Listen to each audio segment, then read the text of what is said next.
Kellyanne, good morning. What would you say to Democrats who now say the firing of Jeff Sessions is a constitutional crisis? And can you outline why Matt Whitaker was put in that post and not Rod Rosenstein? Well, the Democrats don't seem to begin or end a sentence these days without having the word crisis in it. So it's not a constitutional crisis. And it's not even what, unfortunately, a CBS reporter said on the late night TV show last night, presidential crisis. I took note of that. I think it's a very inappropriate thing to say by a journalist, by an unbiased reporter for a major network. Anyhow, Matt Whitaker has been chief of staff for over a year. So I think this is and Rod Rosenstein is in his job as Deputy Attorney General. He's here at the White House yesterday for a meeting, is expected here for a different meeting, regular order of business today.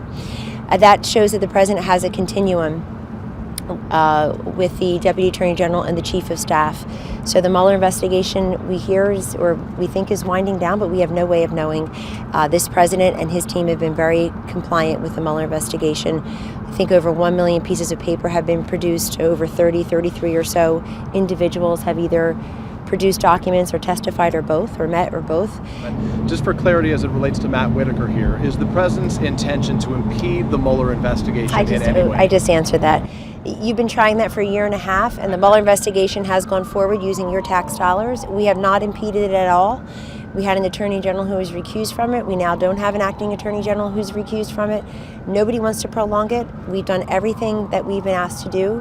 When I say we, I mean the Trump team here and outside of the building. As I understand it, 33 witnesses or 33 individuals who have been called, millions of pieces of paper produced, and we'll see what Mr. Mueller's report says.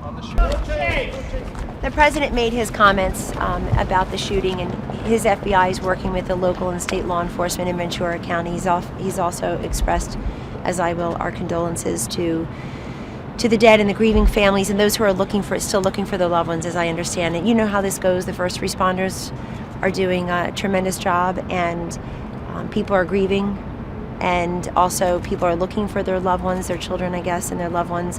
And also, you know that the emergency room personnel spring into action and do a fantastic job saving lives and mitigating damage. You expect him to go out? Kellyanne, for clarity,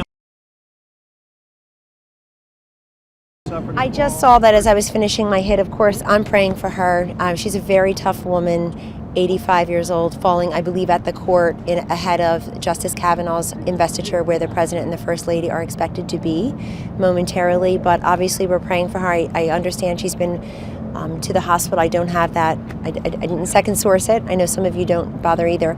But in any event, I like that, didn't you? In any event, we're praying for her, and we know how tough she is. I've known her for many, many years. Got to see her just a few weeks ago here at the swearing in of Justice Kavanaugh, so she'll be in our prayers. I hope she has a full and speedy recovery.